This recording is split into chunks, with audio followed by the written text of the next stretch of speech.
Hey everybody, it's Paul with Equipped, and today I'm going to show you the points of how to change an awning on an Eezi-Awn Bat 270 awning.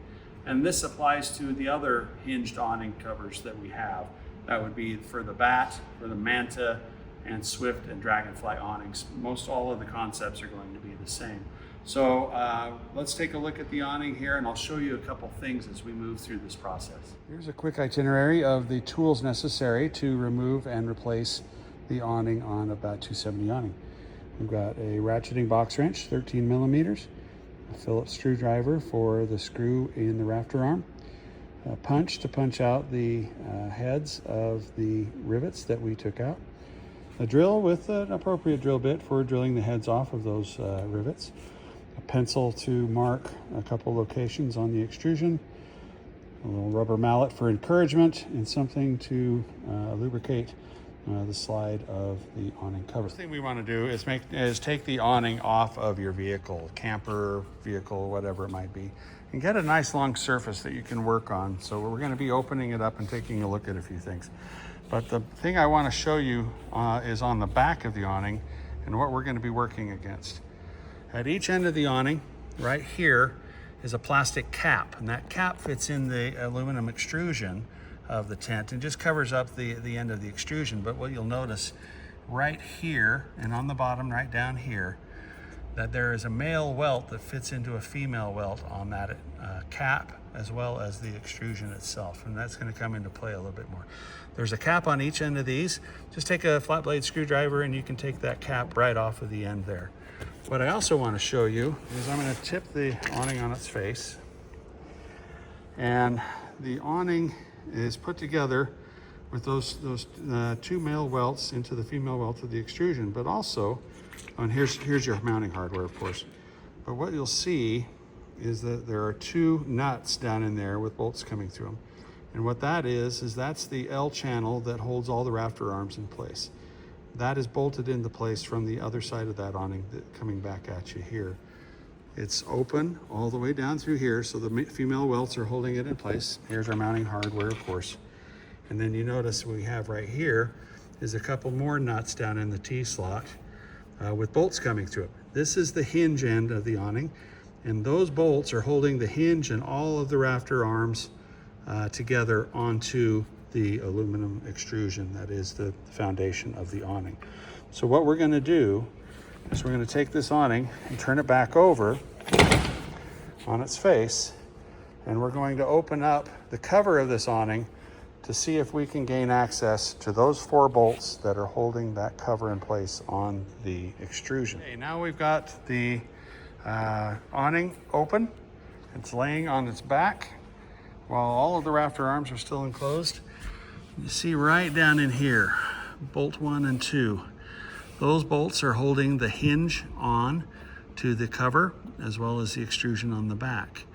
Now if we come down to this other end, you'll see right under these extrusions here, if we lift up the rafter arms, right there, where is it? Right there, those are the bolts that are holding on that shelf. And that's going to be the four bolts that we need to take out. One thing that I wanted to point out to you is the construction of the rafter arms. Each one of the panels for the awning are inserted in this female welt on the rafter arm. There's a plastic cord wrapped by a piece of material that slides in there as the male welt. The cover of the Bat awning has the first panel of the awning sewn into the cover. And so what we are replacing is not only the cover, but the first panel of the awning. And that first rafter arm is that one right there. Now how they hold that material in here, and we'll just look at this one here. That material is held in place with a single screw that goes in and penetrates the male welt that's inside that groove right there. So what we're going to need to do is take that screw out right there on that rafter arm. That is the screw that's holding the first panel in that female welt right there, clear down there at the other end by the hinge of the awning.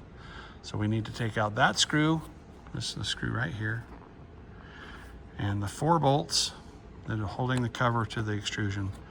And then what we're going to do is we're going to slide the cover off, and we'll see how we do that here in just 1 second. So I'm going to go ahead and start working on those bolts. Okay, got the screw out of there. You see it's removed here. I added just a little block here, just raw material, 2x4 or whatever you want, to raise those rafter arms up off of the back here so that I could gain access to those bolts. So we're going to take each bolt out. There's one. Let's take this other one out.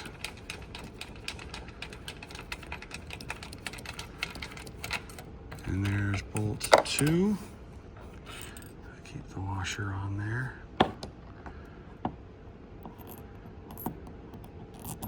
Okay, so we've got the hardware out. We've got 2 bolts, a screw, and right there we're going to take that hinge off, or that shelf off, and take it there. So that's what it's going to look like when we put it all back together. Those nuts are going to be back there. We're going to have to center those again when we push things around, but that's what we're taking off. Not necessary, but what I use is a ratcheting box wrench. It makes it easy to get in and get on to those bolts that are underneath this edge. But I would imagine that a socket would be perfectly fine in there as well. What we're using is a 13 millimeter socket to get those bolts taken care of. I'm going to pull these off, and then we'll move on to the next. Now we've got those 2 bolts taken out of there, and now you can see the back of the hinged system there. There's one thing else that's coming up here that we ought to take a look at.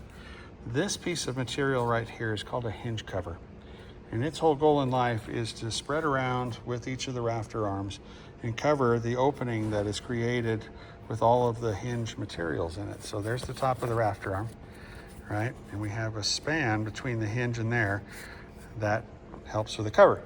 And that cover is held on in place right there by a rivet and a washer. And so what we're going to do is we're going to drill the head off of that rivet, save the washer, and replace that when we turn the whole thing around. But the first thing I want to do, just to make sure that we have some guidelines as to where all of that's going to happen, is I'm going to make a couple little marks. One mark I want to make is right here where the material comes to, right there, just a pencil mark there. And I want to come down to this end. This is where we took that screw out, right? And you can see that they've already made a mark there. That's where they want the material to be pulled out to, and then the screw put in that male welt. So let me drill that rivet off, and then we'll show you the next part. Okay, so this is what we did. We drilled off the rivet. There's the hole. And we cleared the rivet hole here so that we can come back and get that. Now we're getting ready to slide this piece out. So what we're doing now is we're sliding the rafter arms, all 4 of the rafter arms, off of that welt right there. I gave it a tug just to make sure it was going to work out all right. So this is what we're going to end up with. See that screw hole into this material here? That's what holds the material in place on that rafter arm. So what we're going to do is we're going to slide the rest of that off, and that's going to open up our ability to remove the cover from the extrusion on the back. Righty, so now we've got our awning rafter arms, hinge, everything taken off.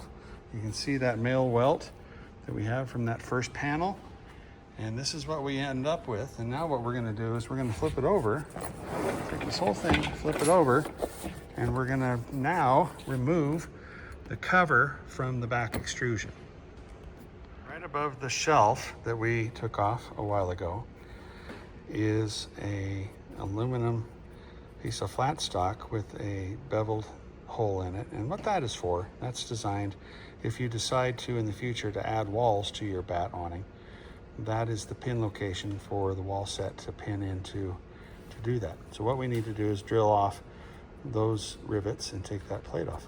Our next step in the process is to take those end caps off of the extrusion, like I told you. That's what the end cap looks like. You can see a couple pins, and those pins end up in those little holes there to hold this in. You can see the female welt cutouts for each end, but now that gives us a much better access to that male welt. So folks, here is what we have. We have the aluminum extrusion now removed from the two male welts on the back of the cover. I'm not gonna lie to you, that was the hardest part of the whole process up to date. And what we ran into is that over the time of having this awning all on the top of your vehicle and doing its job, dust and dirt and a little bit of goo gets inside those female welts and decides to stick those things to those things pretty well. What I ended up using was some soapy water, or honestly Windex is what I used, but we have to soak that seam down pretty well, let it lubricate in there a little bit, get it soapy so it will slide out. I think the dust and dirt in there is going to hold that extrusion on that back, and that becomes a bit of an issue. So don't get too frustrated. Take your patience with you and add a little bit of soapy water down both of those seams before you try to move it and let it soak in for a little bit. For the basis of this explanation on how to replace the cover, we took this cover off of a perfectly good bat awning, and instead of using a brand new cover, we're going to put this cover right back on. But I wanted to talk through a couple things that you're going to need to do. Your brand new cover is not going to have these holes in there. So we're going to need to transfer those holes from your old cover to your new cover, and you want to make sure that you orient it correctly, being top and bottom. My best suggestion to you would be to take the new cover and lay it out on a big long stretch, take the old cover, lay it on top of it, match it up zipper for zipper, location for location, lay this over the top of it, and then transfer that information to the new cover on those locations here, and also these two holes down at this end.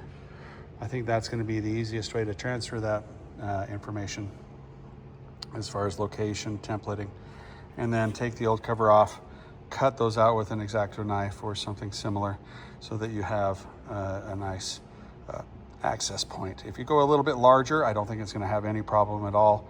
That cover is going to be sandwiched inside the inside between the extrusion and the awning. So getting that exact, not 100% necessary. It's nice to have it as close as possible, but don't lose your mind trying to get all of those things exactly on point.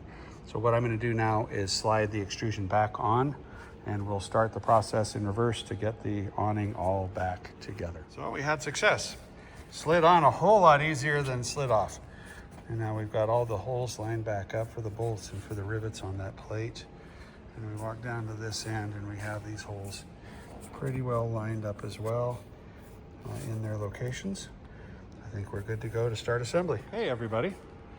We pretty much reversed the whole process of how we took this apart.